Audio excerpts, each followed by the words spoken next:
We're off and rolling. So, Maddie Musselman Woepse. Yes. Welcome. I'm super good. I'm great now that you're here. So thank you for being on the Passion Project. Of course. Thanks for having me. Oh, my pleasure.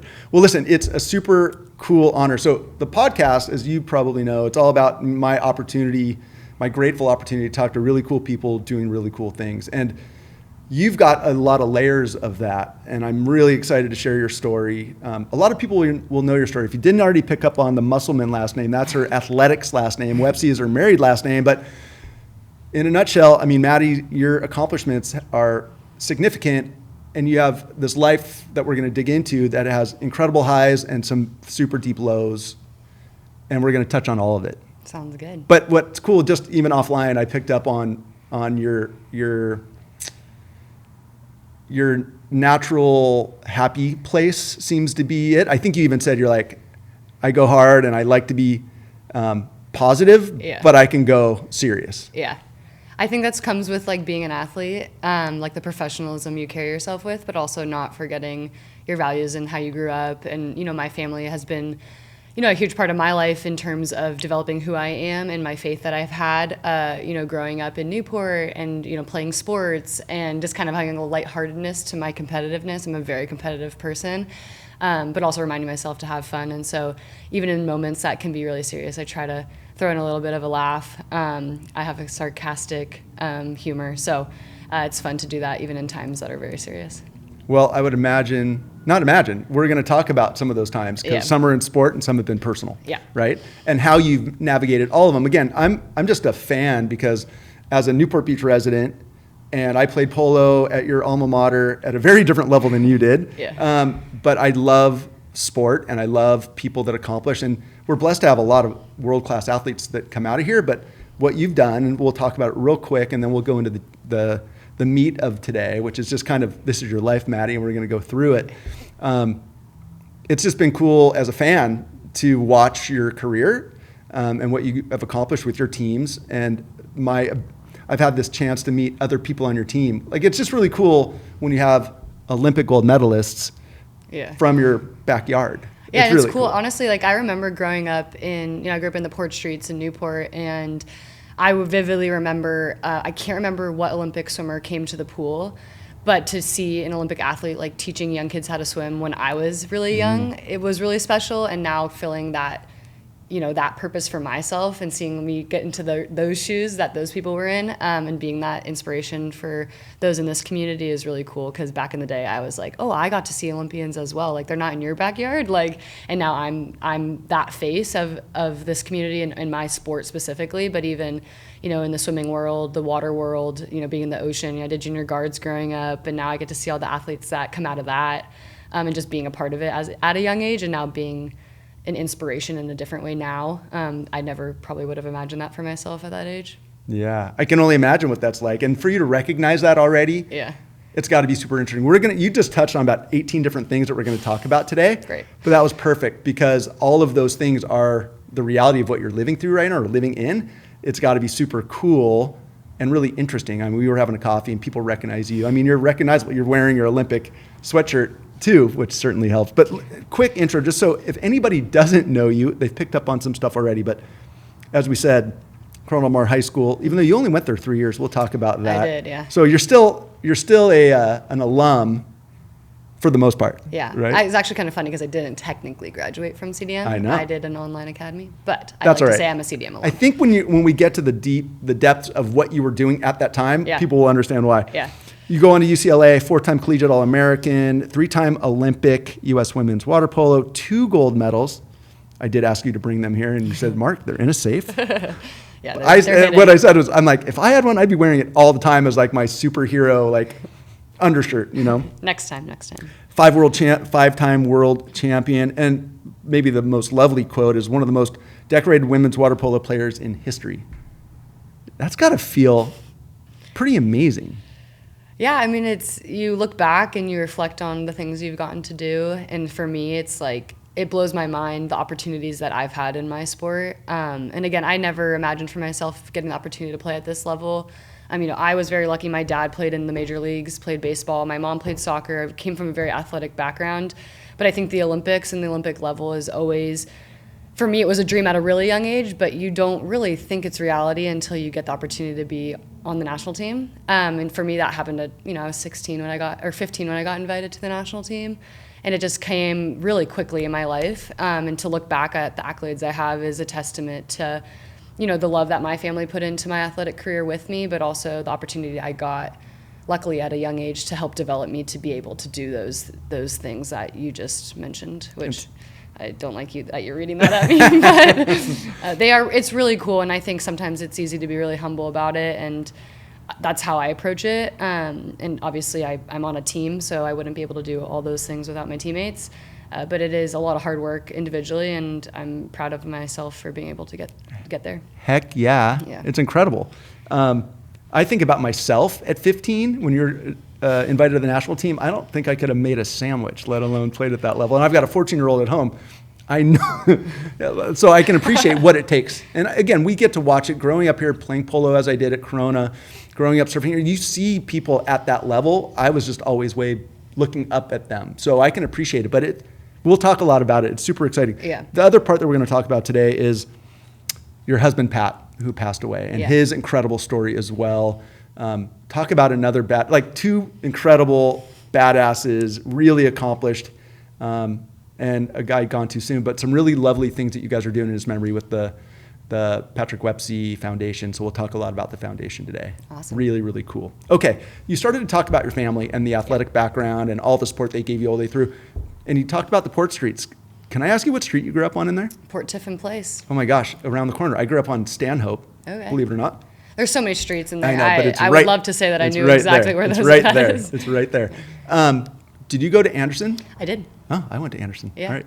Did you go to Corona for junior high and high school? Yes. Until the switch, which you'll learn about. Yeah, got it. But I grew up in there and then swam at that swim team. There's 2 swim teams in there. There's 2 pools in this public community that have had a long track record of really building great swimmers and water polo players out of there. And Rivalry, I feel like that's where I learned to be competitive was. Talk about it.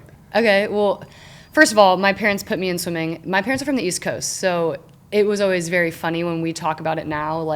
And my parents are water safe and they can swim, but they grew up. That was not their happy place. That was not their world. high place. And they come to California, have their family, growing their family here in the Port Streets, and put their kids in the swim team. And that's where water polo came out of it. But that's what most people do in that. It's like a common thing to put you in swim team in that community because the pool's right there. You ride your skateboard. I'm 2 streets away. I learned, and everyone knows how important water safety is and drowning prevention. And my family was all for it, teaching us how to swim at I think it was 3 or 4. I was swimming.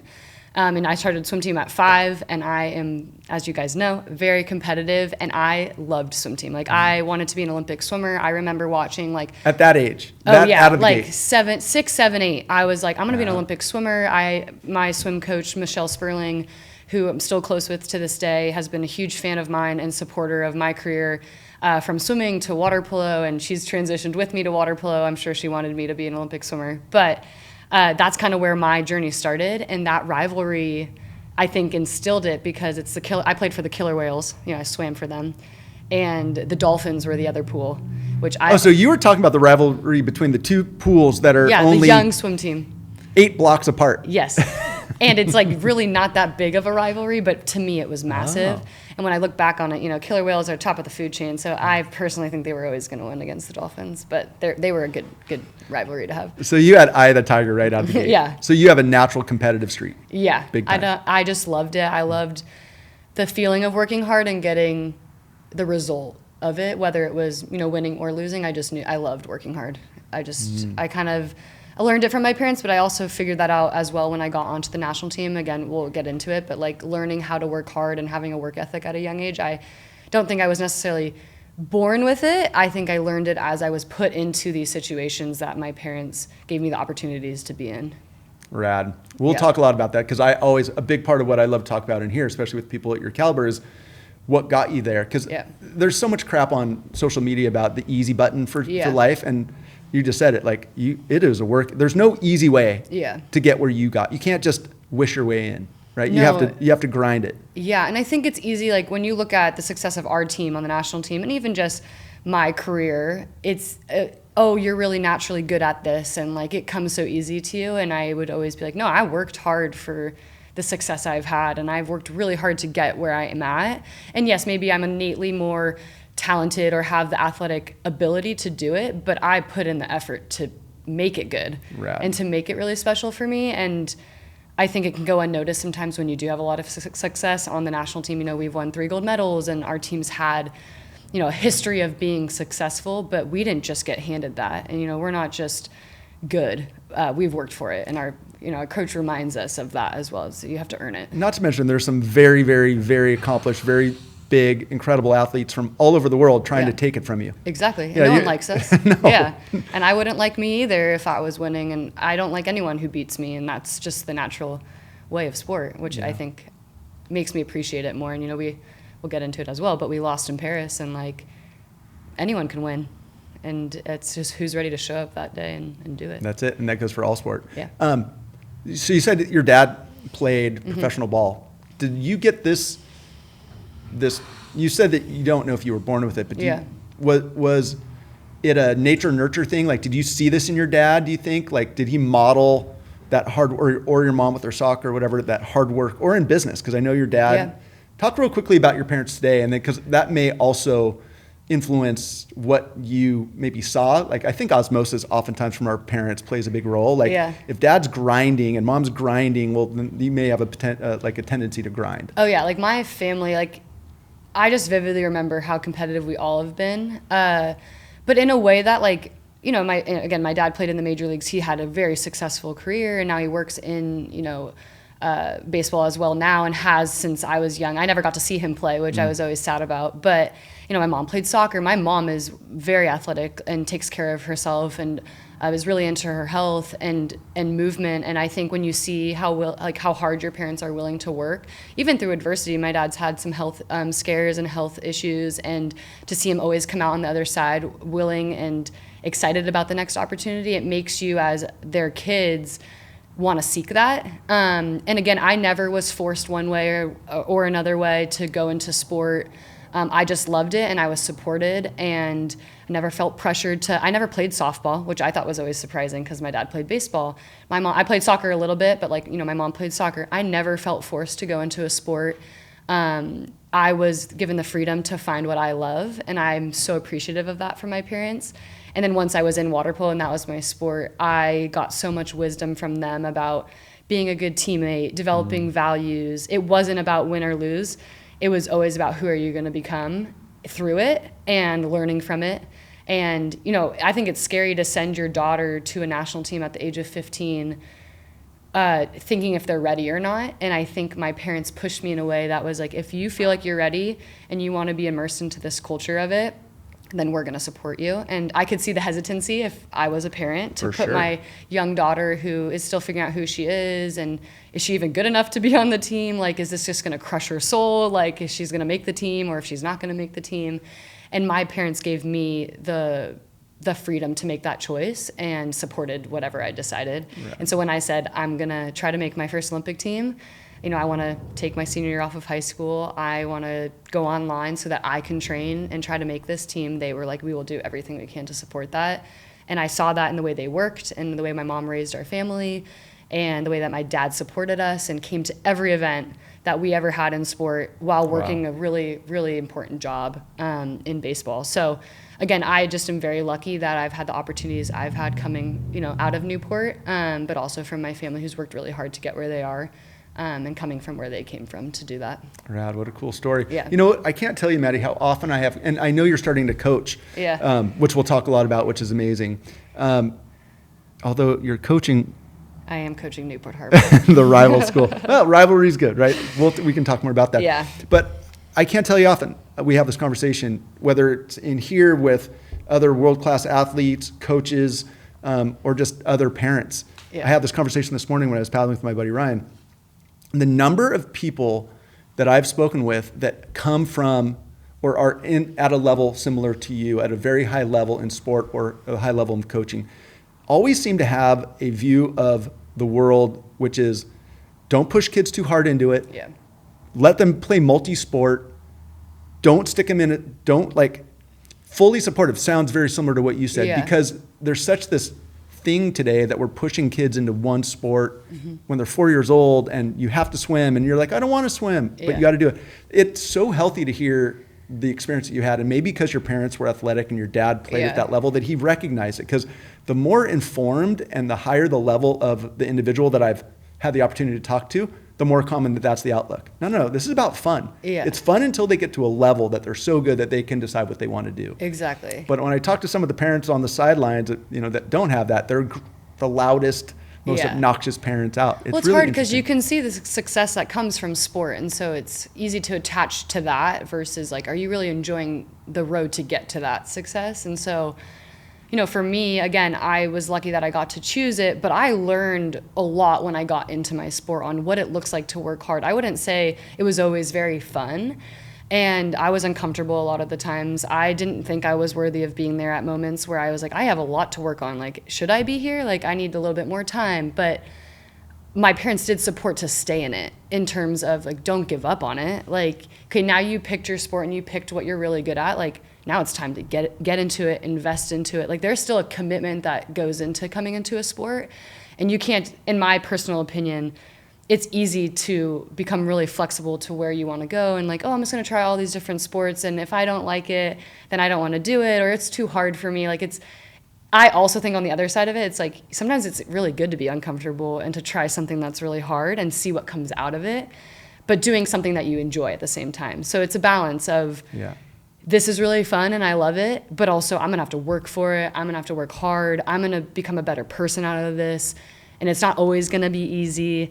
And that's what water polo was to me. It was really fun in the beginning, like you said, and then it was really hard. Like, I was on a professional national team at the age of 15 playing with girls out of college that had been in the sport for 10 plus years, showing me how to be a good teammate, showing me how to work hard, showing me what it means to be a professional athlete at a really young age. And I could have easily walked away and been like, that's not for me. I don't know if I want to do it. And I was like, you know what? This is going to be a great learning opportunity if I one day want to make the Olympic team. I did not think it was going to be 2016. I thought maybe 2020, 2024.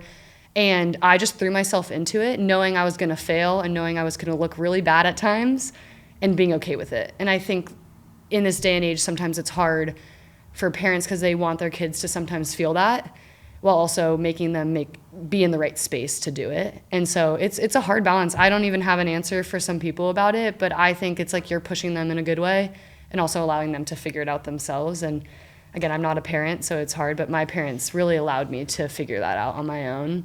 It's really amazing because, sorry to interrupt, but like, it's such a mature outlook to like, I look back at myself at that age when I was playing polo and I hated it, parts of it, and I didn't take that path. I took the path out as opposed to doubling down. And a lot of people do. I know. And it's sad at times to see really good athletes not be able to handle it.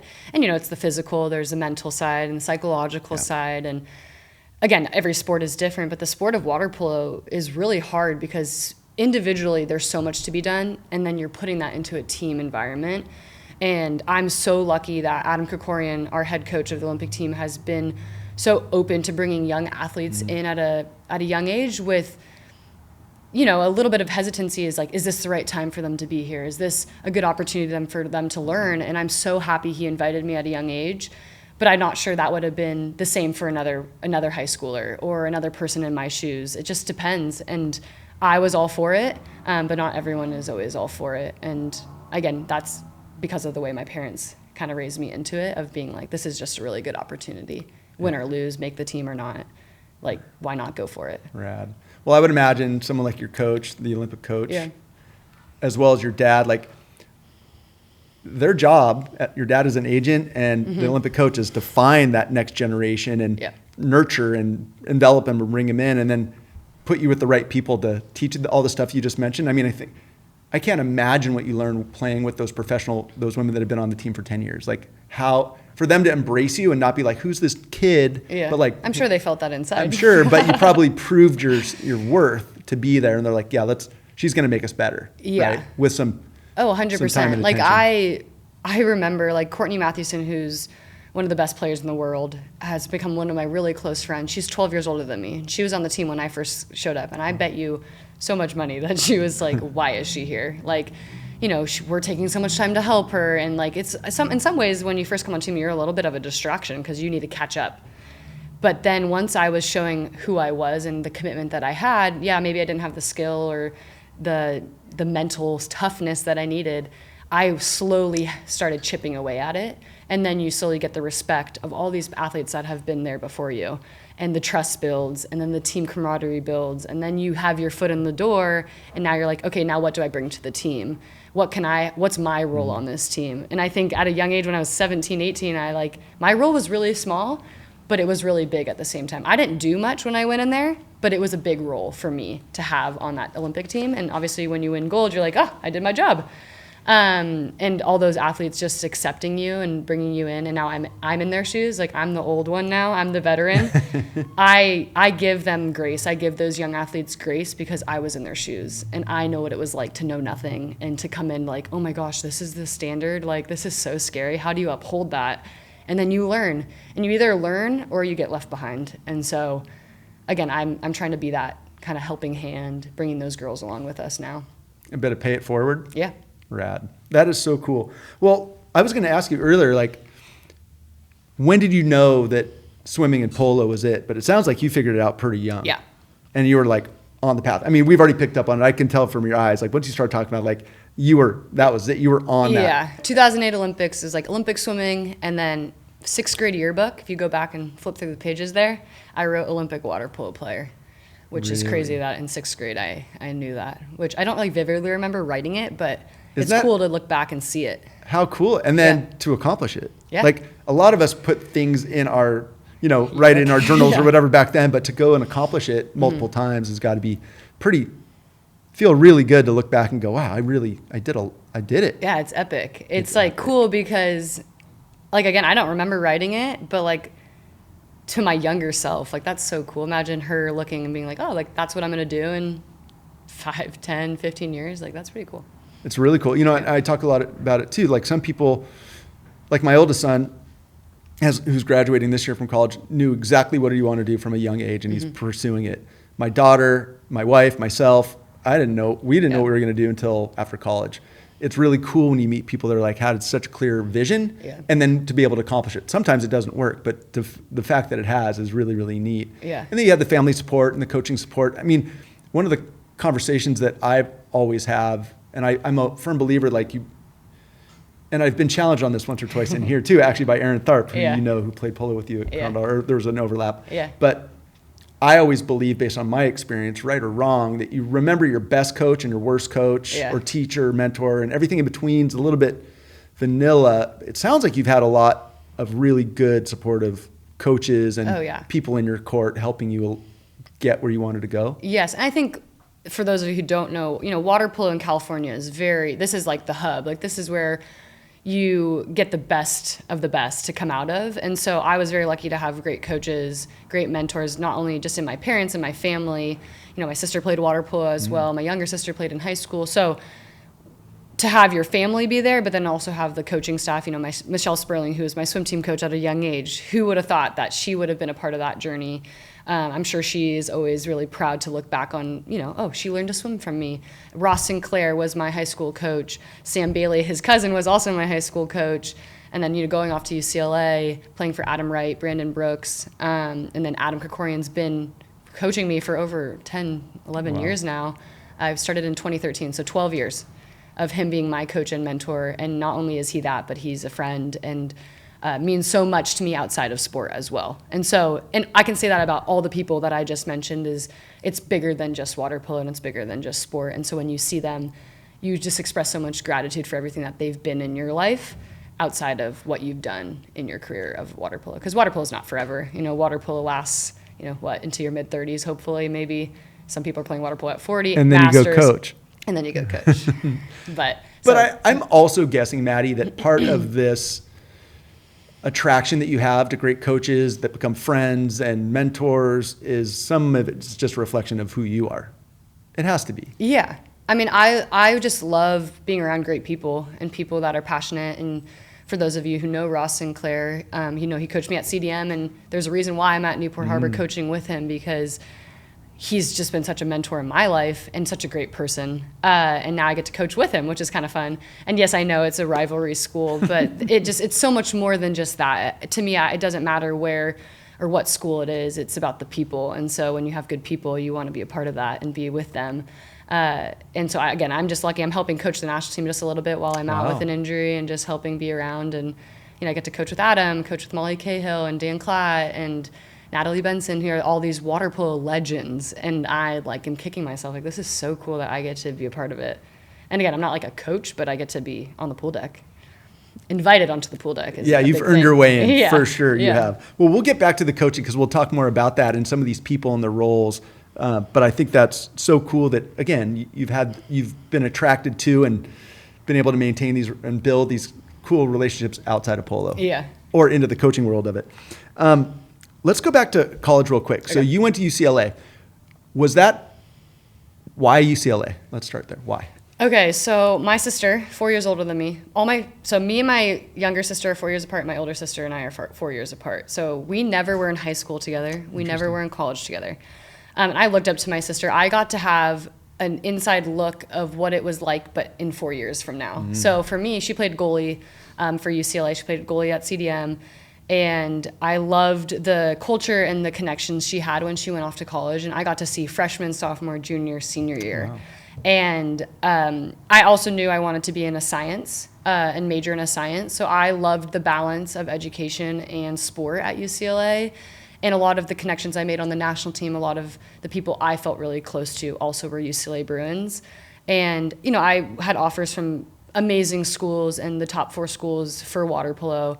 But I just felt really connected to UCLA. And I don't know what it was. I think maybe because I was able to watch my sister there and be on campus and meet the team and had a connection with the coach, that it was easy to see myself in those shoes because I was around it. And so for me, I am very independent and wanted to do my own thing as well. So I did invest a lot of time in looking at other schools, but I still always came back to I feel like I fit in at UCLA. I feel like this is meant to be for me, whether it's water polo, whether it's life after sport, the education. I loved the school. The campus was beautiful. And again, it goes into when I look at who I've gotten to meet. And, when we talk about Pat, he's from UCLA as well. So it just seems all worth it. And when I look back at my decision, I was 100% this is where I'm meant to be. Rad. Love that. That's so cool. It sounds like a lot of your life has been you had a vision for whatever reason. Yeah. You knew you wanted to do polo. You knew you wanted to be in the Olympics. Yeah. You knew for whatever reason, osmosis, et cetera, you wanted to go to UCLA. Yeah. I love that it's all come together. Yeah. I'm just very determined, and I feel like it's easy for me to have vision of where I want to be, and visualization is a huge part of just water polo. But even my life and how I envision things for my future and what I want things to look like. I'm a big planner. Sometimes I should be a little bit more present with it, but I'm a big planner. Did you learn that, or is that's such a, I always wonder, people at elite levels of sport have access to elite levels of coaches and sports psychologists and everything and that's what they teach, visualization, presence and everything that. Do you think that you learned that along the way, or do you think that was just part of you? No, I learned that. You did? Yeah, I learned, we had a sports psychologist when I first joined the national team, and learned how to be mindful, learned how to be present. I was a very distracted player when I first started. Oh my gosh, any mistake, it was really hard for me to move on. I really cared about my performance, and I had to learn how to work with that. And so that a lot of visualization, a lot of mindfulness, what are my tools? How can I be better? And so I learned that at a young age on the national team and carried that with me into college, time management, all the things of balancing school and water polo at a high level. Going into summers with the national team, and still to this day, I am so busy with so many things that I have to visualize, I have to plan for me to feel like I can function and be present at those important things. And everything in my day to me is really important, so I really have to plan it out. So I've learned it. I definitely, when I was young, I didn't have That's such an elite skill. I don't think I can undervalue, or you can undervalue what that has probably meant to your life, whether you know it or not, because those are things that didn't really exist when I was your age. I was never at your level, not even fractionally close. Yeah. But as I've gotten older, and that's the world I'm interested in, and I try to spend my time in at a very different level. But that is a skill that's invaluable. And when you can learn that, I always think about with my kids or anybody, if you can learn to visualize and be super intentional with what you're doing and how you're doing it. Yeah. That's how you get there. Because I'm like, my wife would say, I'm ADHD times 100, but I have to be able to employ those strategies to stay super focused on the things that we're doing. Otherwise, I'd be all over the place. Yeah. And like for the sport of water polo, like there's a consequence when you don't have the focus or the presence. Like when you go to the game itself, like you make a mistake and you're not able to just get over it and move on, like the game's still playing. You get scored on, you know, don't make a defensive stop, whatever it is. You miss a shot, like there's a consequence going the other direction because the game moves so fast that I learned, like, I have to find a way to stop caring about missing a shot or stop. And so I had to play with this like fearless mentality of like, okay, I missed, like, got to move on.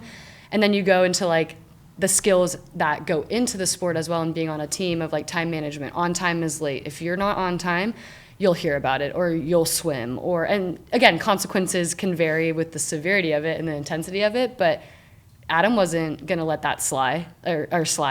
You know, like he was going to have a consequence for the things that we didn't do as a team that I learned at a young age. And again, there's consequences for things that go into life as well. Like these things translate to when you go into work.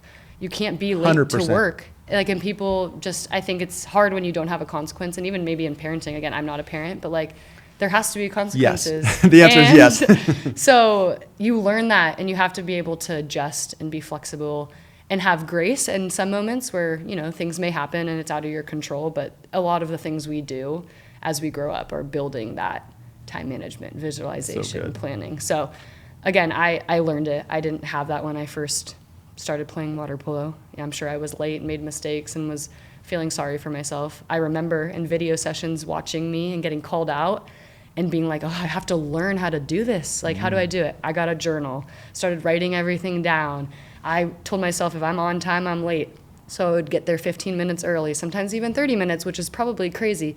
But I learned it, and now it's just when I go to things, I don't want to be late. It's such a bad representation in my mind that being late is not a good thing, and you have to show up for your people. And so it's a life thing as well. 100%. That's business, life, sport, everything. It's such a, there's certain things that you've said and other people say where I'm like, I just want to bottle it and sprinkle over everybody, my kids or other, there's or employees that work for me. Like there's so many things that if people could just get the basics right, like if you're on time, like that's half the battle. If you show up and you're ready to play or work or whatever, it's such a healthy outlook. Could any of this, quick question, a little off, can any of this happen for you without good coaching in your corner? No. Like you have to have someone that's also doing the work and preparing. Like Adam Krikorian, Ross, it's all behind the scenes, the stuff they're doing when they show up to the pool deck. And I think now that I'm older and a little bit more of a veteran and also not playing at the moment, that I get to see the work that goes into it and you appreciate what they do. It's not easy being a coach. You're in charge of 25 plus young women who are still figuring out who they are and still learning how to work hard. Again, when I joined, I didn't know. And he has to lay that foundation, and that's a lot of work. And I always tip my hat to them because they are the reason that I'm able to be who I am in a lot of ways, inside sport, but even more so outside. And it's helped me, and again, we'll get into it, but like my journey with Pat and the way that we had the mental toughness and the ability to be each other's partners in something that's really hard, and life is really hard. The skills I've learned in water polo have translated to the life that I've lived outside of it, in the battle of cancer, in pursuing PA school, and for Pat too, the life of working in real estate development and being opening open water swim channels and like just crazy things where it all comes back to what they taught you and the coaches that have taught you. And I'll never forget in Pat's celebration of life, his brother talked about how Pat was born with zero talent and learned these things of working hard, having a hard work ethic, determination from the coaches that have been in his life. His dad, Adam Wright, Segisman at Mater Dei, all these people are the reason that we learned to work hard and he's learned to work hard. So good coaches are important. Yeah, thank you. And we will talk a lot about Pat, but thank you for sharing. I just believe that coach it can be a counselor, it could be a mentor, it could be whatever. In life, in sport, it's invaluable. And that's why the best athletes in the world still have coaches, right? It's not just to get you there. You can't do it on your own. Can't do it on your own. Yeah. Listen, when you were at UCLA, in a nutshell, how did you guys do performance-wise, water polo? I never won at UCLA, unfortunately. NCAA championship. I won MPSF championship my freshman year. Had the time of my life, though. Like, I may not have won ever in the end, but I had games along the way that I think were very career building for me. And when I went off into the national team, I felt so prepared, win or lose, that, you know, I was ready and prepared from my experience in college. And so I had great mentors, great teammates at UCLA, great coaches that prepared me to step outside, whether it was national team or life, that it's so invaluable, my experience there. And it's, again, I would love to have won, and Pat won too at UCLA, so he always held that over my head. But I would have not transferred or gone anywhere else because of the experience I had at UCLA. Awesome. Now let's talk a little bit more. Now, national team is happening at the same time as high school. And so you're on the national team the whole time you're in college. Yes. Part of the time that you were in high school. And then the Olympics comes in while you're in college. Is that right? Yeah, so we look at the Olympics as a quad. So the Olympics are 4 years apart, as everyone knows. For Winter Olympics, it's 4 as well. So it's like every 2 years there's an Olympic Games, whether it's winter or summer. So for us, we have 4 years till the next Olympics. So every summer we play with the national team. And then during the school year or academic calendar year, you're either in high school or you're in college. And if you're out of college, you play abroad. So when I was in high school, I was training with my high school team. And then in the summers and then in the fall, we'd have like national team camps, tournaments, world championships, World Cup. And then you'd go back to college or you go back to high school. So my first Olympic career, I played 3 years in high school, won a CIF championship my freshman year, was on the national team in the summers, was on the youth team, cadet team, skipped over the junior team and was invited to the senior team. I believe it was my sophomore year of high school. So right after my freshman year, I got invited, played in camps over the summer, would go back to high school, so on and so forth. And then going into my senior year of high school, that summer before, I had a meeting with Adam and my dad, and he didn't want to bring me into an Olympic year without really like deciding if the summer was going to set me up and if I had a chance of making the team. And so I played that summer and I made the team. I made world championships. It was my first roster I felt like I made. And he offered the opportunity to train for the national team. And so I went online high school my senior year and fully committed to an Olympic training year. So every year before the Olympics, no one is in school. So you redshirt if you're in college. For me, I was high school online, but I was at every practice. I didn't miss anything for school. And where was that? Where was practice? Los Alamitos in Long Beach area. But the Los Alamitos Joint Force Training Base was our Olympic training center for the first 2 Olympic teams I was on. And then I went off to UCLA, played there for 3 consecutive years. Again, the summers were national team. And then going into my senior year of college, I redshirted. So I was not there at all my senior year of college. Played. Everyone knows COVID hit in March of 2020, so I did probably 8 months. But that was your second games, right? That was my second Olympics. Let's go back a second. You want to hear about that? Let's just talk about 2016, right? Your first games. Yeah. How old were you at that time? I had just turned 18 when I went to the Rio Olympics. I said it earlier. I couldn't have made a sandwich at 18. It's incredible. So and I would love to go in.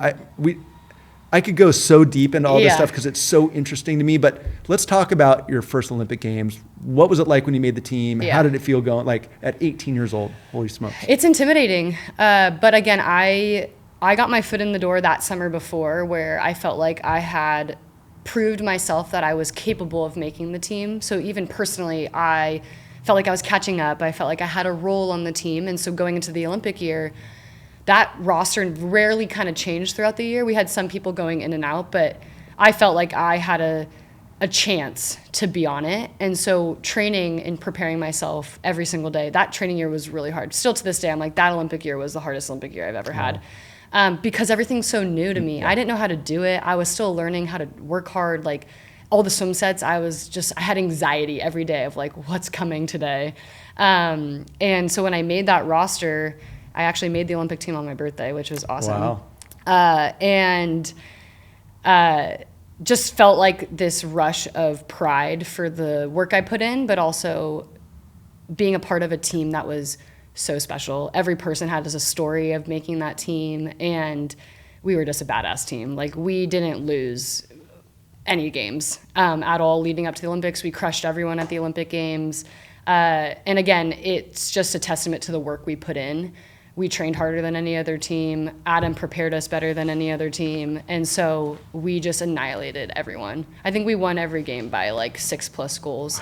And to this day, I've never had an Olympic experience like that. And just a team that was so willing to work hard for the person next to them. And again, it's super special. And that Olympics, when it's your first, everything is just really new. And you're experiencing the village for the first time, and your family's there and cheering you on. And to win a gold medal with that group as like a first timer was really, really special. A gold medal at 18. Yeah. How do you go up from there? You're only as good as your next game. How'd you do in the next ones? We got gold. But I think for me, like, I've always been like, okay, I've done that, now what's next? And so sometimes, again, I like remind myself like to really enjoy that win, but also like what's next, like what's coming next for me. Like, I still think there's good to come. And again, I did that, now what? And I knew I wanted to play again, and I was going off to college. I still hadn't been in college at that point. So I was like, I now have college experience. Went into my freshman year, our team was great my freshman year. We lost in the last second of the NCAA final my freshman year. And obviously crushing, but like such a great transition from Olympic team to college. And again, I just wanted to get better and better, and ended up obviously winning in Tokyo, but got MVP in Tokyo as well. Yeah, I was going to mention that. Yeah. I mean, come on. But hold on, I just got to say, like, 18 years old. Yeah. So for anybody, their parents, think of your kids at 18. I think of myself at 18. What it would have taken, and you're playing with, as you said, seasoned pros from around the world, and you're crushing them. Yeah. What did that do for you, Maddie? There's the whole team, and it takes the team to do it. But like, from a level of confidence or a level of accomplishment, like what did you take away from that first games? I was just like, this is just another opportunity. Like, it's just opening the doors for more. Like, I think I proved to myself that I could do it, and I made it. And I was like, okay, now I get to like unleash it. And when I got to the Olympics, I felt really free, and I felt like I was so tense. Like, it's hard making an Olympic team. It's so anxiety ridden because you're making a roster, but you're also trying to make the team better. And so it's like, individually, I'm trying to make a team the whole entire Olympic year. And at 18, you don't even really know what you're doing. Yeah. So it gives you a lot of pride. So when you're now done and you've won a gold medal, you're going off to college, like, I can still get, like, I just told myself, like, I can still get better, and I was at the top of my game, and like, our team won, and I can still get better. And so I feel like I felt like the doors opened to like my eyes of like, there's so much more to come, versus like, I did everything that I could and now I'm done. Like, I never felt like I won and that was it. You were still on the trajectory. Yeah. Like, I think a lot of people, that's their ultimate goal and that's it. And that's okay. Like, that's some people's journeys. But for me, when we won, I just felt like I'm not done yet. I'm nowhere close to my potential, like, at all. I felt like I was just cracking it open, and I obviously had that success going into it and won, but I was like, wow, I have so much more to give, and I was learning how to do it. So how did that manifest itself over the next 4 years as you were leading up to 2020, and you're playing at UCLA, and you're on the national team, and you're like, your level of confidence and belief that you have way more to provide? Like, what did that look like?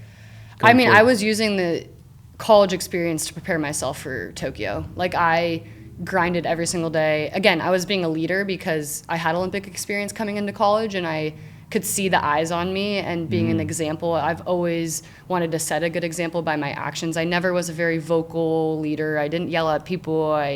I was always like, here, I'll watch me do it. I'll show you how to do it, and this is the right way to do it. And I did that in my 3 years leading up to the Tokyo Olympic year. And again, we didn't win necessarily every game at UCLA. We didn't win a championship, but I trained like I was preparing for a battle every day. And so when I got to the national team in the summers, I was in the best shape ever. I felt great. I had a couple injuries. I had shoulder surgery in 2018, but felt like I could throw the ball a lot harder, which was nice because I had an injury. Came back, go into the Olympic year for COVID, or that COVID Olympic year. So we trained for, we made it from May of 2019, get to March of 2020. We had trained all that time for an Olympic year, and COVID hits. So we had to do it all again because the right. Olympics got postponed. So I trained for over 2 years. That's hard to sustain, right? Oh, it was exhausting. Again, I had prepared those 3 years prior to like get to this Olympic year and feel prepared, and to have to do it for technically 5, like that was a 5-year quad. Wow. It's tiring, exhausting. We had a lot of burnout, and it's hard to sustain that level of intensity and not drop off and have people get hurt. And so it was a mental battle that Olympic year. That was hard. And again, I came off an injury into an Olympic year. And again, we won in Tokyo, but we lost in bracket play in the Olympic Games. So it was stressful, like coming off of the Rio Olympics through that entire Olympic quad. Because for me, I was like, everything I'm doing is preparing for this. And yes, we won in the end, but like that lead up journey was really, really hard. It probably stretched you a bit. Oh yeah. Between the time and the lack of certainty with the games going on at all. Yeah, like we thought they were going to get canceled. And then losing some games after not losing any 4 years before. Yeah. I bet you grew exponentially in that process. Oh yeah, and I think the pressure, like there was a lot of external pressure, and I never try to let it get to my head because, again, you're coming into a team. They won in 2012 when I wasn't on the team. We won in 2016, and we're going for that, third gold medal. And so everyone is, we're undefeated, and we lose to Hungary in bracket play, and the streak has ended. Oh no, is Team USA going to lose? And I think we all had to just kind of let that go, and we came back and had a really great second half or second, week of the Olympic Games, and we played Spain in the final, and we just like annihilated them. And again, that was the journey though. Like it wasn't easy, and we lost along the way, but it was a lot different than the Rio Olympic year in my opinion, because it wasn't my first time anymore. I had been there before. My leadership role was bigger. I felt more in shape and Were you team captain? No. No, okay. No. But you were MVP. But I was MVP. Which is at 22, right? You were 22? Yeah. Your second games, you had graduated college at that point? No, I had to go back. Oh, okay. So I redshirted that year. COVID made me redshirt again. So I took 2 years off college and then came back after Tokyo for my senior year of college. So I just think about it, like, so my son's graduating college next week, my oldest. And I think about what that kind of whipsaw of going from college student and COVID to gold medalist for the second, like, it's just, most of us, like, we're in our lane doing our thing, trying to figure out what's going to happen next. And here you are in your second, I mean, it's just got to be incredible. Oh, And bizarre. It's weird. Because, again, like, your role and your mindset kind of changes and grows along the way. And so in some ways it's easy going through your first Olympic year because you're learning everything for the first time, and you kind of have less pressure and responsibility because you've never been there before. So now you're going into your second Olympic quad with more responsibility, more leadership role, more sense of self in the water, and it's different. In a lot of ways, I tried to take the pressure off myself and just play, and I had a lot of fun. But it's hard when you make it through an Olympic year as well, and then you have to start over. I can't imagine the level of intensity just on top of intensity. Yeah. Okay, so you've been to 2 Olympics. Yeah. You've won gold in both. Mm-hmm. You're MVP in the second, and then you go for your third, and you go in 2024. Yes. 2024 is a little different for you. Mm-hmm. You want to talk about 2024? Yeah. So first of all, the 2024 Olympics were 3 years away then because we lost a year. So the turnaround was just really fast. So I went back to school for my senior year. I was a 6th year senior, so I was very old. I was called the super senior when I came back. Graduated, and then I had a free year. I went and lived in Philadelphia for a year. I had hip surgery, rehabbed out in a different state, immersed myself in the Philadelphia culture, which was really fun. And then came back, and it was an Olympic year. And as everyone knows, I met Pat during my senior year. What's his full name? Patrick Woepse. Okay. Yeah. So I met Patrick Woepse. Where'd you guys meet? We met at a wedding, a UCLA Bruin wedding. So I was really close with the bride, and he was really close with the groom. And I've known of Pat because he was my sister's year at UCLA. So I've heard stories of him. I've seen him. I just had never met him and had a conversation with him until this wedding.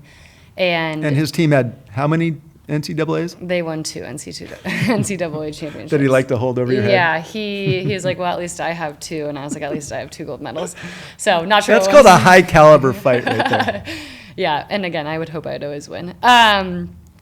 So I met him, and his story, as we'll talk about, is just really inspiring and crazy before he was diagnosed with cancer. But we dated from 2021 through when he passed away in 2024. But supported me, came and traveled and watched all my games. You know, I trained all the way through 2023. We got engaged in June of 2023. So the Olympic year had started, and he was diagnosed. Just 2 years ago. Just 2 years ago. Yeah, 2 years ago. Yeah. And obviously we got engaged, super exciting opportunity. I knew I wanted to train for the Olympics. He was training for the English Channel during my whole entire time I was living in Philadelphia. We're going to get into his exploits because he's a badass. I'm going to be quick about it because I will dive into it. But got engaged, had a great summer. He swam the English Channel, and we were about to start the Olympic year. And so I was going to training, and he was diagnosed with a very rare cancer, NUT Carcinoma, which originated in his lung in September of 2023 and battled my entire Olympic year. I was caretaking for him while training, and he made it to Paris, watched me play in Paris. And that was his big goal. That was his goal, yeah. And he crushed it, made it. Wasn't feeling obviously the best, but ended up passing away in October of 2024. So my Olympic year was insane. I can only imagine. In good and bad ways, but we tried to make it mostly all a good perspective the entire Olympic year. Okay.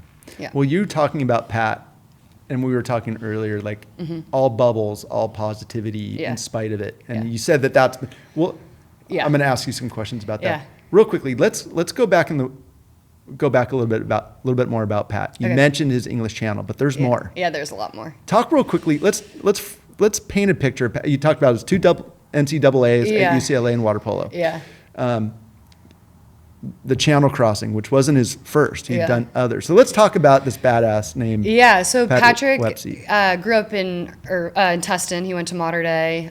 He's the youngest of 4. All his siblings, he has a sister, Elizabeth, brother Gregory, and a brother Michael. And they all pole vaulted at Mater Dei and were very competitive. His dad, also Gregory Wepsy, coached pole vaulting at Mater Dei. He was a huge pole vaulter, was like Pan-American. He competed for Team USA. And I learned this about Pat when I first met him, and I was like, you didn't pole vault? And so Pat was a little bit of a chubby child, a little bit too big to pole vault. Really? Yeah. Oh, that's so funny. You'll have to see some pictures about that. But he was thrown into water polo.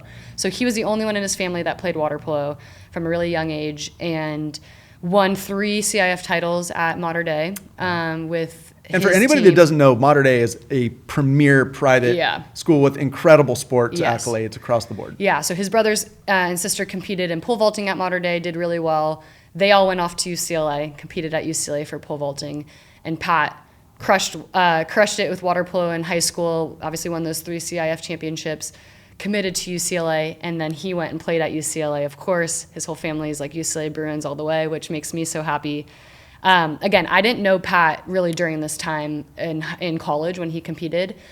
He didn't really play much his freshman year, won 2 NCAA championships during his time at UCLA. He was there for 5 years. He redshirted his freshman year and came out, moved to London. He's such an adventure bug. Lived in London for a year, got this, didn't swim. He was like, I don't like swimming. As everyone knows, when you stop playing water polo, you never really want to get in the pool again until you do, and then you love it. So he kind of took the time off from swimming and got into ocean swimming when he moved back to Newport after living in London and decided to start training to swim the Catalina Channel. Hold on. Didn't he go to Everest and do something? Yes. Oh, yeah. Tell that story first. So right before COVID hit, again, I'm learning this from afar because I was not with him at the time because I don't think I would have let him go. In February of 2020, so literally right before the world shut down in March, Pat decided to, I think it was like within a couple days, I'm going to hike to the base camp of Mount Everest. And everyone told him, don't do it. Like his family was like, don't do it. Like, no. And he bought a permit. He flew to Nepal and he hiked to the base camp of Mount Everest by himself with a group of people that he didn't know. Made it and then came home, got home somehow because the world was shutting down during COVID. And I don't know. He just did it because he wanted to. And no training. Most people train. Now, granted, yeah. he went to base camp and all that, but that's already a super gnarly. Yeah, he didn't train. Route. No, that's just his mentality. He was very into living life to the fullest, and why wait for opportunities? Again, maybe he probably should have trained a little bit, but he was prepared. He was very athletic, very in shape when he was doing things. And when he lived in London, he would travel to different countries and he would swim in open water. He loved swimming in open water channels, and lived on a Spanish farm, an almond farm in in Spain for 3 weeks to know what it was like to live in poverty. He flew home and decided to hike to the base camp of Mount Everest.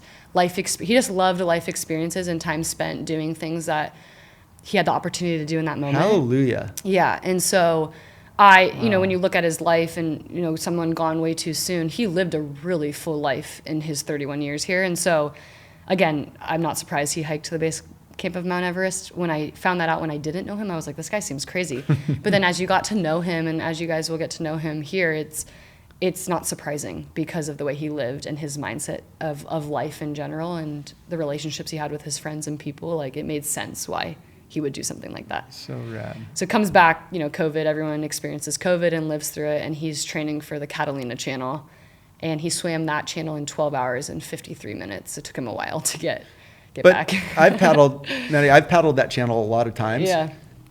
Paddling it is hard. Yeah. We were talking about the Ben Carlson, Ben did go crossing that you said that you're going to do someday with us. But I've paddled a lot, and swimming it is a whole different. Oh, it's crazy. Whole different level. Yeah. So the level of respect I give to anybody that has swam that channel.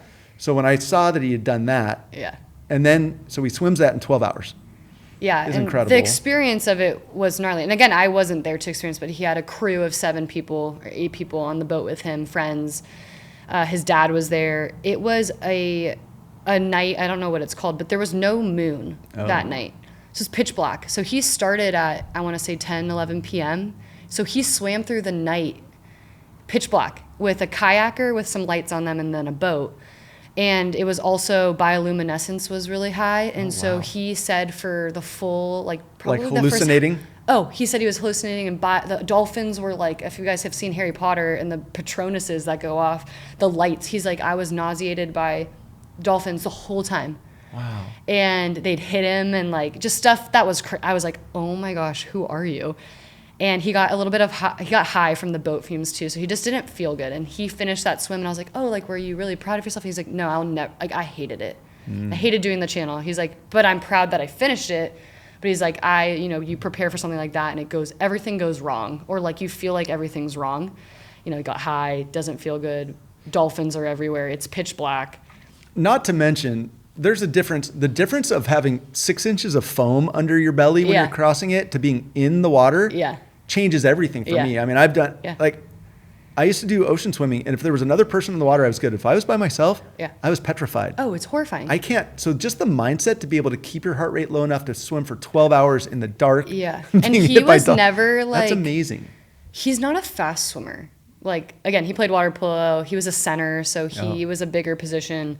He was not fast, but he could swim for a really long time. Yeah. So that's where I didn't relate. I was like, I have a lot of speed when I play, but I would never be able to swim for that long. I would get so bored. I'm like, what do you think about? All these things. And he just it's all his mental strength of just breathing and being able to last that long is a really high endurance, obviously, but just the mindset of it, I just didn't understand. How much of it sounds like mindset was his and he read books. He met some people that have done it before, and he just wanted to try it. And again, he crossed the Catalina Channel, and then that's right when we met, was right after, and got to know each other. And we're very similar in the extremities of what we do.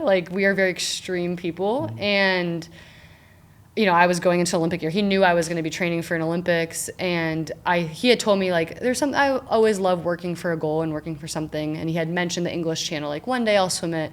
And he just signed up. He applied, got a boat, and I think he was surprised he got a boat and started training. So when I lived in Philadelphia that whole year, he was also training for the English Channel. So we are both training and doing something that I think we both could kind of do together because I'm swimming and he's swimming. I don't swim in the ocean, but he would swim in the pool if he came and visited me, and got really into the preparation. Like he was like, I'm preparing a lot more for this one than I did for Catalina, because I just want it to be perfect. I want it to feel good. And so when he swam it on his birthday, August 10th, in 2023. So before he was diagnosed with cancer, and he had a cough going into the swim. We just thought he had a cough. And he swam it in 10 hours and 28 minutes, which is the hardest channel to swim. And he swam it faster than Catalina. Wow. He had a perfect day. You can get hypothermic in the English Channel, and the water was warm that day. Wow. The sun came out. It was flat. And he just crushed it. He told me he was going to swim it in 18 hours. And I was like, oh, gosh, that's a really long time. And he finished in 10 or 10 and a half. So just insane. Like, I don't even have the words to explain that, because he also swam it later, we found out, with stage 4 lung cancer. Mm. Yeah. But all the elements came together for him. Yeah.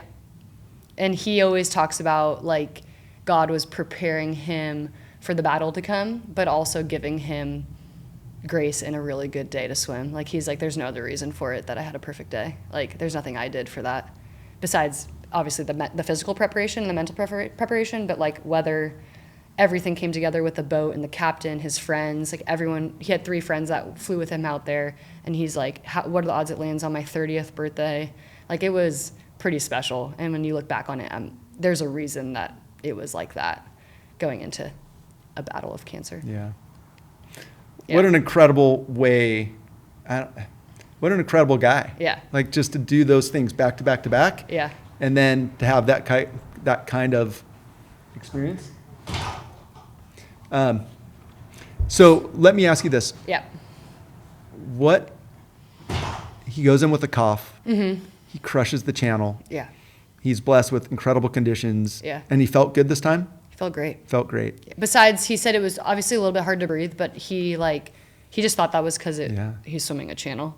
So he didn't overthink that part. No, nor would you, right? Yeah. Like, it's going to be hard no matter what. Yeah. So what happens next? Yeah, so he got home, and again, we had just gotten engaged, so we were going into an Olympic year. So we flew, we had just gotten back from Japan. He goes to England, swims the channel, and we have like a month off or like a couple weeks off before the Olympic training year starts. And so I'm going into practice, and he has this like nagging cough that is just bothersome, not only to him, but to me. And I had my team doctor check him out and give him a scan, and he got an x-ray, and it was cloudy. And it was just, everything started instantly rolling from there. So got a stat, MRI at Hoag. Everyone at Hoag was amazing, got a biopsy, and he was diagnosed with NUT Carcinoma like 3 days later. So super quick turnaround. And again, a community hospital. We love Hoag. I was born at Hoag, who took really good care of him and got us out to Dana-Farber, which is out in Boston, where they study this specific type of cancer. And he started treatment like 2 weeks later, and we got married in that really short amount of time, which is also a big thing that we did. Talk about that. Yeah, we, obviously we planned to get married. You had gotten engaged before the English Channel. Yes, and before he was diagnosed. So we knew we were going to plan to spend the rest of our lives together. And we had planned to get married after the Olympics. Like, we'll just plan a wedding while we're training for the Olympics. And when he was diagnosed, I told him, I was like, why would we wait? I think when you have a commitment to someone to be their partner through anything, but specifically cancer, I wanted him to feel even more supported. And I was like, I don't even want to wait in general.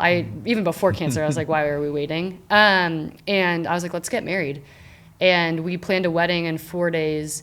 And he was just over the moon excited. That was like, he always talked about how much love meant to him and having great role models, and his parents and his siblings were all married with kids, and it was something he's always wanted. And for me, that was my biggest goal as well. And so we got to accomplish that in a different set of circumstances, but also just in a very loving way.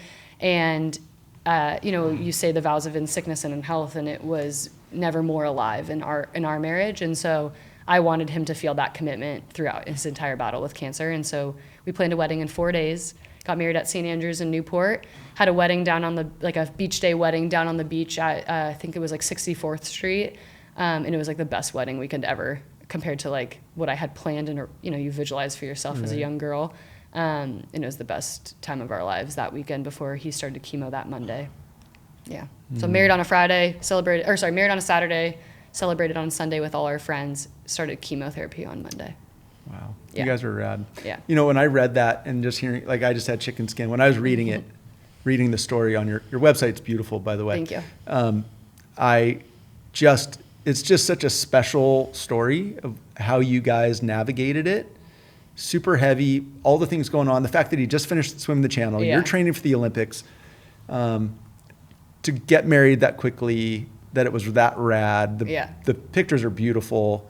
And then to go, well, let's talk about the next steps. Talk about you're training for the Olympics and he's now started chemo. Yeah. So the hardest thing for me was when he was diagnosed. I love my sport. I love playing water polo, but I loved him more and I loved our life together more, where I was like, I don't even need to play water polo. I don't want to play water polo anymore. Like, I want to take care of you. Like, this means a lot more to me. And I think he also knew how important, he made me remember how important water polo still was for me, and how he also really loved watching me play. Like, that was his most favorite thing in the world, to watch me play water polo. And all his buddies, I make fun of them all the time. They love water polo. Like, I love it, but they love it.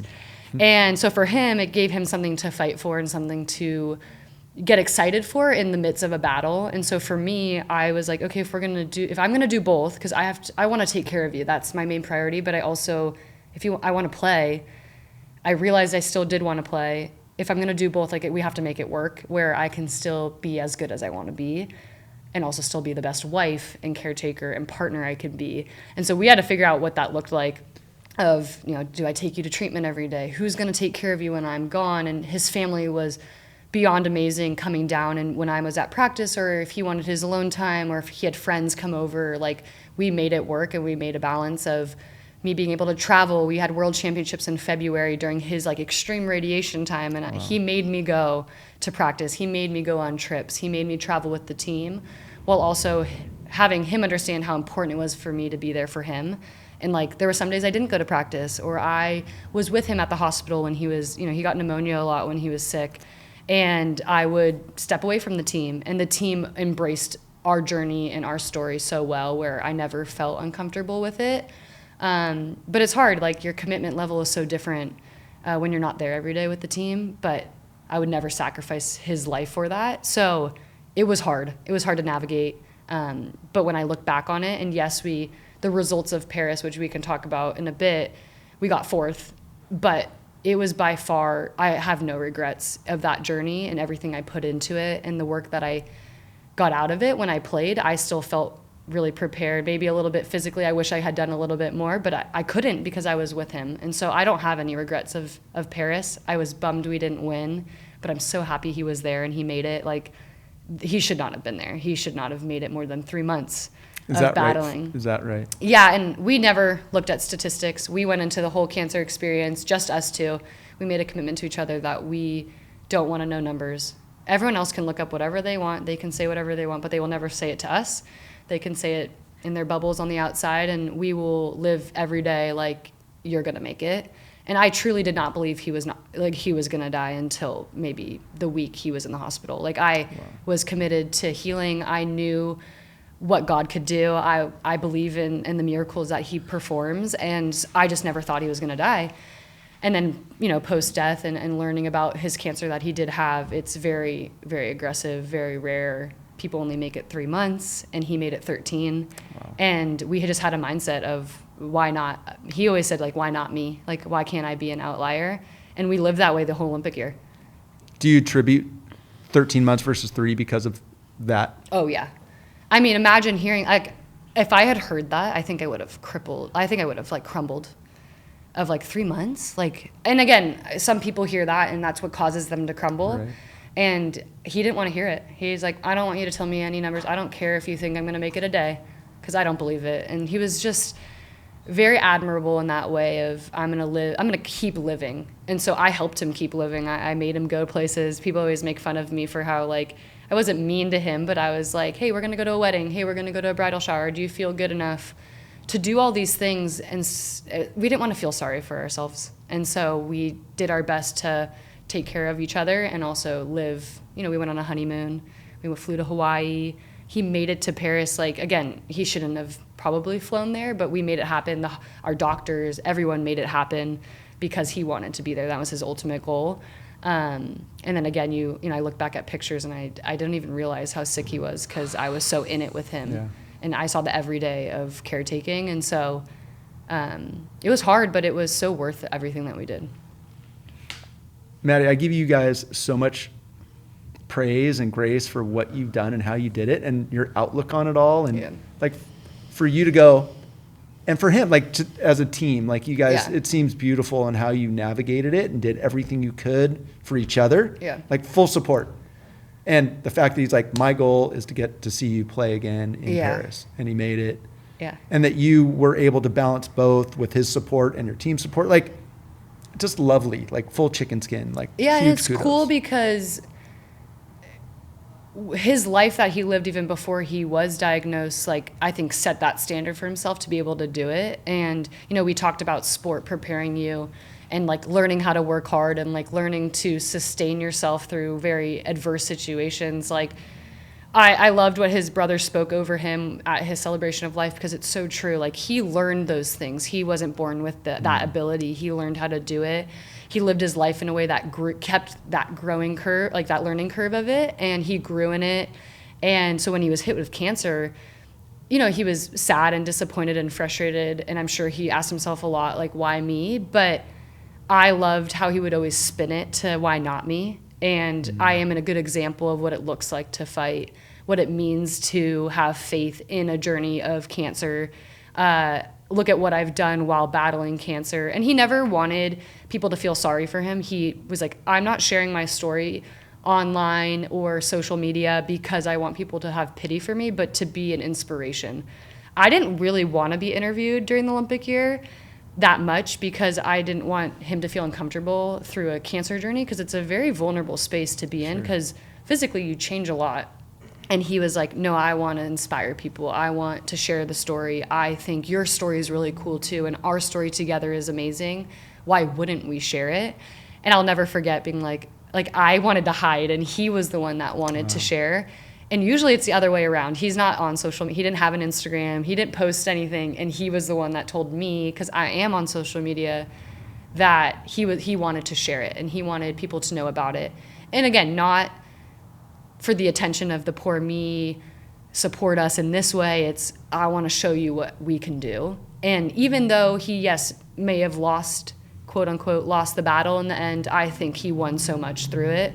And till this day, even though he is not here, he's continuing to share his story through the life he lived. And that's why I am so happy you invited me on the podcast, because I feel like I get to share more about him and about us and what his life is going to continue to do for other people who are battling cancer, who are caretakers of those battling cancer, and those who are in like the water polo community, again, open water swimming community, for the mindset he had going into everything he's ever done in his life. And in love too, and marriage, so like rad. Being a partner. Like I know for a fact that that was his favorite job I guess job's the wrong word, but his favorite thing was being a husband and being a partner and showing what that looks like and the commitment to being in love. And so now I get to carry that forward as well and showing what that means and what love looks like, because he did everything in love for his friends and for his family and for me. So that was also really inspiring. I'm going to say it again, Maddie. I don't really have a lot of words. I'm so kind of like blown away by your story, the two of you together and going through that process and what that must have felt like. And yet you come out with such positivity. I know it's got to be very, very tough, but it's just the way you present it is beautiful. And he sounds like such a rad guy. And just some of the stuff I learned, like, what was his mantra? We can do hard things. Yeah. Yeah. He actually had two. And I was like really struggling what one to share with the world, because he always told me two things. We can do hard things. And he wrote it down a lot. But he also said run the day a lot. Run the day. And so those are two things that I've carried with me throughout the battle. Like when I was at practice, he'd be like, run the day. And also, we can do hard things. And it was always a we. It was never you or me or I. It was always we. And that's a huge testament to who he is, because it was never about him. It was always about us. And then the run the day piece felt very like attack this specific day. and taking the we can do hard things into it. And so those were the two things. But everything I've done with his life has been the we can do hard things so cool. Mantra. Well, it wasn't just recognized by you and people who knew him. UCLA what's the award that UCLA has? So Patrick's friends, who he got the opportunity to play with for his time there, put together the Patrick Woepse Foundation and an award named after Pat. And so when Pat was at UCLA, he was a culture builder. He was the ultimate teammate. He was never really on the stat sheet, game winner, shot. He barely played, and he had the most pivotal role as a teammate when he was there. And from what I've learned from his buddies is that without Pat, we would have never been able to have the success, the camaraderie, the connection that we had when we were winning. And they were undefeated for, I can't remember the statistic. Yeah, record-breaking, right? Record-breaking, NCAA history-making teams that he was a part of, and they owe it to him. Wow. And he got to be here for the first year that they gave it out, and he was super emotional about it because I think those awards are not really recognized. It's MVP, it's who scored the most goals, who did this the best. And his award is not necessarily who did the most statistical things on the team. But impact. But the most impactful, and someone who's the grinder behind the scenes. He played on the quote unquote red team. He was preparing the team that was going out for battle. He was the one showing up and doing extra workouts. He wanted to be the best for his team. And I'm sure a little bit for himself to prove that he should be a part of this team and have an impact. And so it was cool to see them pay it back for him and to hand out the award. He had a speech that was really inspirational. And how he pursued his career at UCLA is really inspiring. And I'll share it probably on social media soon of him speaking about what this award means for him. And he got to hand it out first year, and then this year was the first time he was not here to hand it out. And his brother spoke about him and his career at UCLA, so it's really special. That's so rad. This might sound silly, but it reminds me of the movie Rudy Rudiger from I don't think it's the football that. Oh my gosh, it's the football movie from Notre Dame. Okay. You got to watch. It's called Rudy. Watch it and you'll get it. It's the culture builder. Wasn't the best, wasn't the biggest, but had the most impact over time, and I think there's a big award and everything based on that. It's lovely. It's really, really cool. Okay, well that brings us to the foundation. You're wearing the hat. Yeah. PW Forever. Patrick Woepse Foundation. This was the first version hat. There's more hats to come. That's super. I'm going to have to get my hands on one of those. Can you talk to us about the foundation, why you started it? You have an incredible team engaged in it. Real quickly, the website is? thepatrickwepsefoundation.com. And it's beautiful. Or .org, sorry. And we'll share all that. Yeah. Talk about the foundation, what the goals and the mission. Yeah, so I think when someone you love passes away, and you want to carry on their legacy. And again, this foundation was established through that award that we just spoke about. And I kind of took the reins and took it from them because I know how important his life was and will continue to be. And so for me, and I think for a lot of his friends and for family and the community of who Pat was immersed in, I feel like it's just going to continue and his name's never going anywhere. And so I wanted to take it because, again, I want to put my love into something and put my effort into something that he would appreciate. And so I made the foundation in his name, and our mission is to honor his life and talk about him and the legacy he had, because I think it is so inspiring to hear about his story and the amount of people I've met that have heard his story that are doing hard things and will send me messages like, we're doing hard things in honor of Pat, or because we've learned about Pat, and people who've never met him. And so that's our mission of continuing to share that while raising awareness of the rare cancer community, cancer in general, and specifically NUT Carcinoma, which is the cancer that took his life. They don't have treatment options for those who are diagnosed. It's a very low-funded cancer that has really low-hanging fruit to find a cure, to find options for people to be able to have a chance at life. And I know Pat was always very frustrated with the lack of those opportunities. And again, his mindset was never, he didn't know much about what was going on behind the scenes of his cancer. but like, I wish that we were able to do this, or this was an option.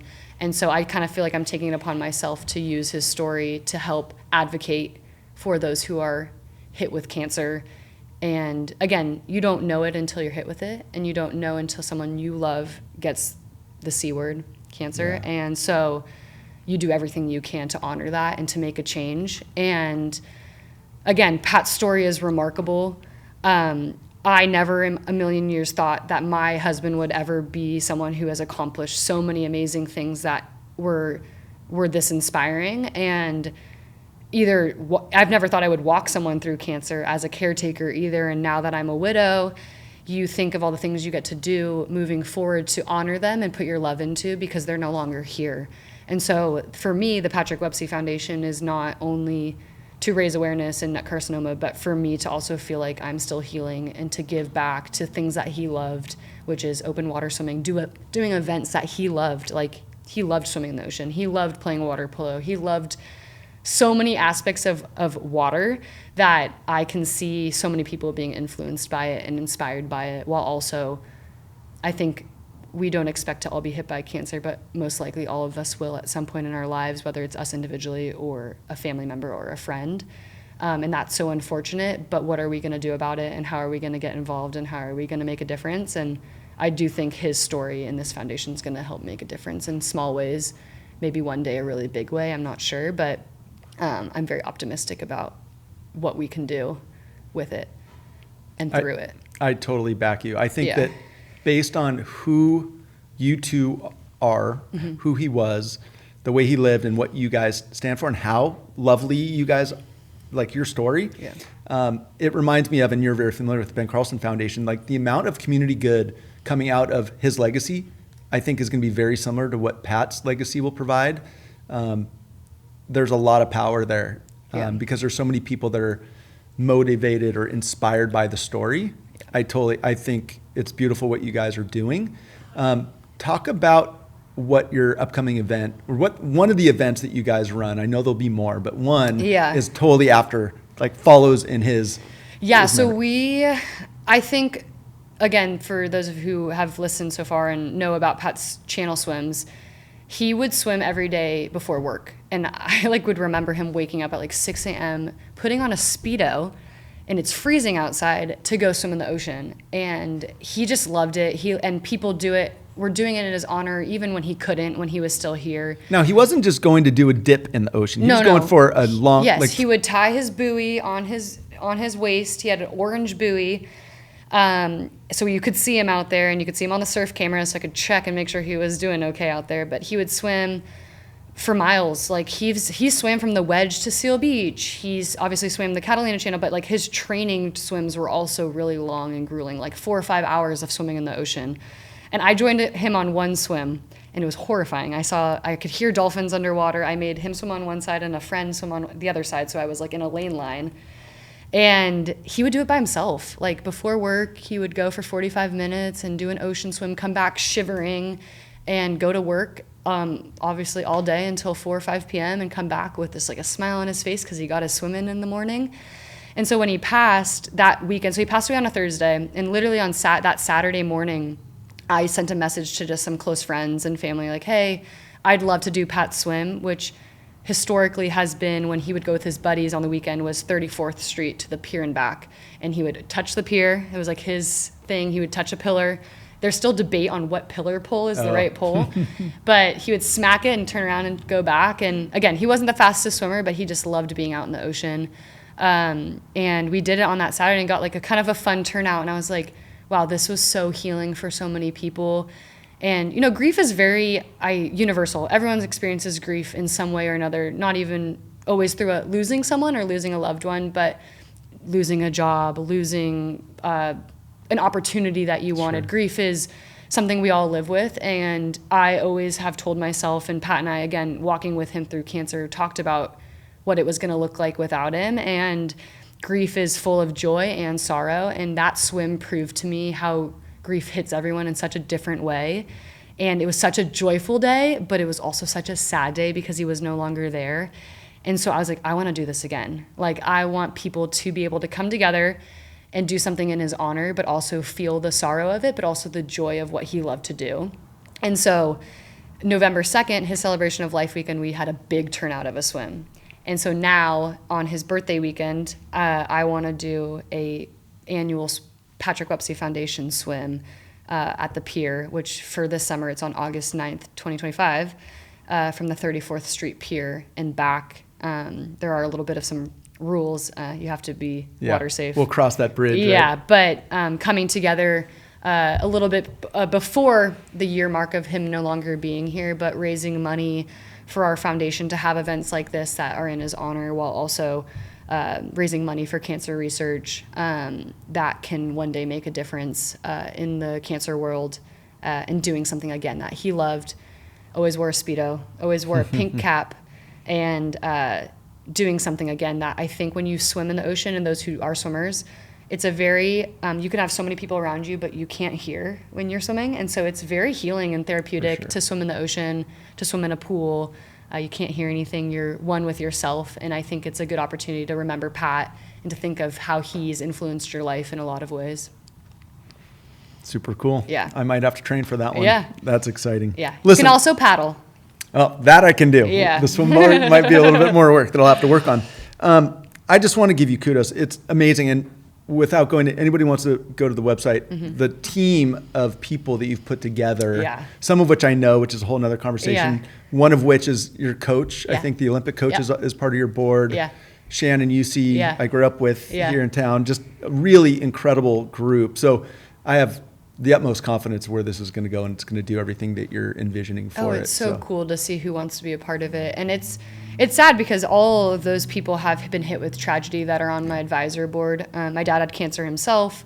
Shannon had cancer herself. Skip Victor, who is another huge supporter of our foundation, his daughter passed away from NUT Carcinoma. He's in full support of helping us.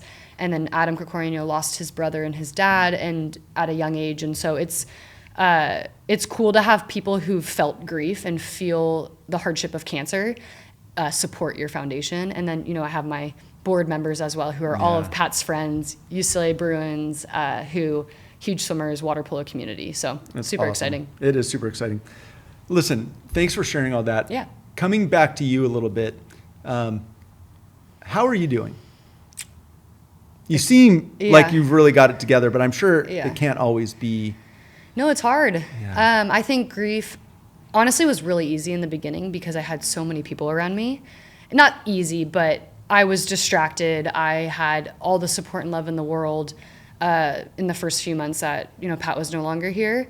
But it's gotten harder as people kind of go back to their life and go back to work. And for me, it's a constant lack of presence that Pat's no longer here, because it was my everyday life for him, come home and to live with him. And it makes me emotional because it's sad and it sucks. But at the same time, I got to walk with him to the point where we talked about what life was like after, and his desire for me to keep living and to feel the support of his friends and family, while also still living my life and pursuing my life in a way that I wanted. And, I committed to going to PA school before he got sick. I applied, I got in, I was supposed to start right before he passed away. And I just felt like I couldn't do it because I needed to take care of him. And he was like, you better go pursue PA school and see if it's for you. So I'm gonna do that. I took a hold of this foundation. I'm trying to live through it and with it as a part of healing, but also as a part of inspiration and talking about grief. I've met a lot of widows who are in my situation that have made me feel more seen. So I'm doing okay, but it's, it depends on the day. And I just let it come, because if I keep pushing it away, which a lot of athletes do, they just kind of sweep it under the carpet, I think it would eat at me. And so I'm very open about grief. I'm very open about talking about it for those who want to talk about it. And I think when I think about Pat's life, it's really easy to talk about him because he was so amazing, and I enjoy talking about him. And I find it very healing for me to step into the next day with him in mind, because I do have a lot of life to live, and I will do my best to keep living. Yeah, I have no doubt. Yeah. In that, so I have to ask. Yeah. Did you guys talk about 2028? He was always joking, like, how many kids am I going to have strapped to me in LA 2028? And so I know, like, there's a little bit of me that I know he would be pushing me to keep the door open. So it's not a no that I would continue training and try to make it to LA. I wouldn't say it's also a yes, because I am going to PA school and starting a different chapter in a different field. So I don't know what that looks like. I also had hip surgery, and have another one coming, right? I have another one coming. So there's a lot of different aspects of what that looks like, but I do really enjoy being a part of the team. I want to make sure I'm connected to it if I were to come back. I just don't know what that looks like, and I hope they would want me to come back if I'm in shape, but I don't want to be bad if I come back. So I got to put the work in. My suspicion is you wouldn't go back if you weren't. No, I would not want that feeling. And I think I would know what it felt like. I would imagine.